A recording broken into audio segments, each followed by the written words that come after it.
Well, we have a guest on the show, and since this is the Orange Pill podcast, which is how you were orange pilled, we want to, bring people on the show who are big in the Bitcoin community. But I want to learn everybody's orange pill story. I want to know how you came to be a Bitcoiner and what happened, who orange pilled you, and when you first heard about it, did you get it immediately, or were you like, well, this is crazy, or whatever? So tell us when you were orange pilled and who did it. My orange pill story is so lame though, because it was 2017, so I was one of them people. Like, you had all these ICOs happening, and it was a time that retail was like getting into Bitcoin, and I was at the time working in marketing, and I just got assigned to some project. Right, and I didn't know what it was. I had no idea. Actually, for like the first half year or so that I was working in the industry, I didn't even have any touching points with Bitcoin. So I was. But you were what do you mean by working in the industry? Like the other stuff, the altcoins, the shitcoins. Okay. Crypto. Got it. Crypto. Yeah. So, it's okay. It's not. We want this to be a safe space because we're not saying we support shitcoins, but we all have a journey. Not a lot of us have a journey of, we heard about crypto and didn't know the difference between Bitcoin and crypto and went crazy or I'm going to buy this coin for 5 cents and it's going to make me blah, blah, blah. And it didn't happen. So, which is fair enough. Fair enough. Yeah.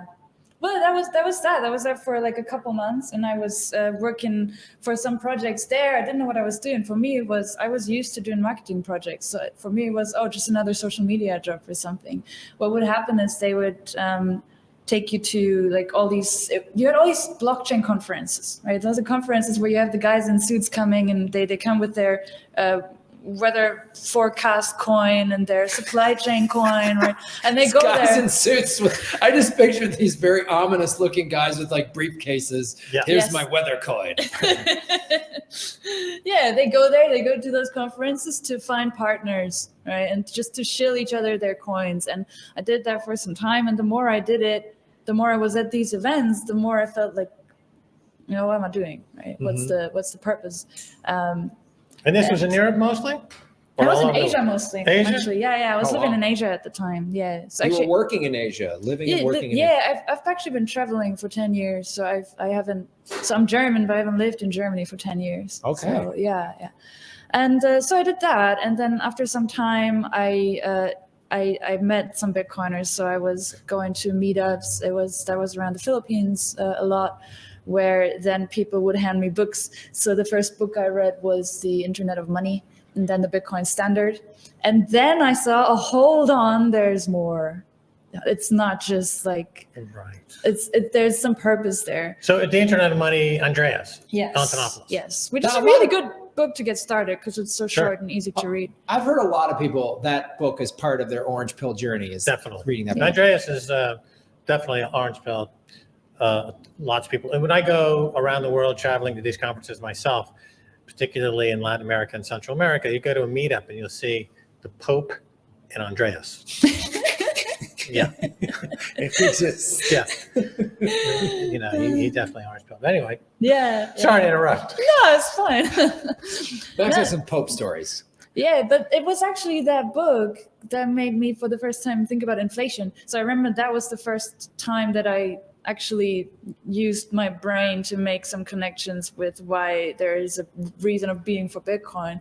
Because I remember in school in Germany, we would talk about inflation, but we would talk about it as a given.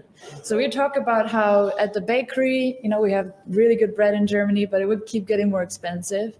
So my dad would always say, yeah, it's normal. Like it's 5 cents more now. That's how it happens. It's inflation. Right. Well, famously, people talk about inflation and hyperinflation. Of course, Weimar Germany is the textbook classic case of hyperinflation. So was that touched upon in your schooling days at all? Yes, but what happens is you tend to think that doesn't happen, like it's never going to happen again. We've been there, we've done that. So now we've learned, so we're going to be fine. Human beings learning from their mistakes. Novel concept. Then, of course, the Bundesbank, which became anti-inflation for many years after the war, because the horrors of hyperinflation that kind of led to the war, And one of the interesting things about when the euro was introduced, the Bundesbank became kind of the center of the euro. But over the years, under Mario Draghi and other directors of the Bundesbank, they became more inclined to print, and bring inflation back. So you have Christine Lagarde and that group that are in now that have completely forgotten all of the horrors of the hyperinflation. And that's a country that you would think would never want to go there. But just like every country in the world, they are once again experimenting with this idea of print until you drop. It's too tempting to have that button. Yeah. It's like, Germany, has learned a lot since World War II in terms of the Holocaust, but then money, no country seems to learn about money. They just seem to go back, no matter what mistakes they might have made in other areas, they always seem to keep making, like, money is this crack pipe that no country can. Right. Well, going back further, right? In World War I, Germany loses, then they have to pay reparations. And the cost of reparations were astronomical. And this is what got them into the money printing game, which led to political instability and political setup for World War II. But again, it goes back to money, doesn't it? In post World War I. So it all goes back to money. And we say, so now you've been traveling all over the place, and the message of Bitcoin and how it relates to inflation and how it actually is deflationary, does that resonate with anybody, or is it just plushy dolls? I think deflation's a difficult concept to understand for people. But this guy used to be a full-size Bukele, and it got deflated. This used to be 6 feet tall. And then he became Bukele size, 5'8". Just joking. Yeah, we're making and an now even he's smaller only 12 inches tall. Look at that. It's perfect size for so the cuddling. inflation aspect, that's what resonated with you in finding Bitcoin.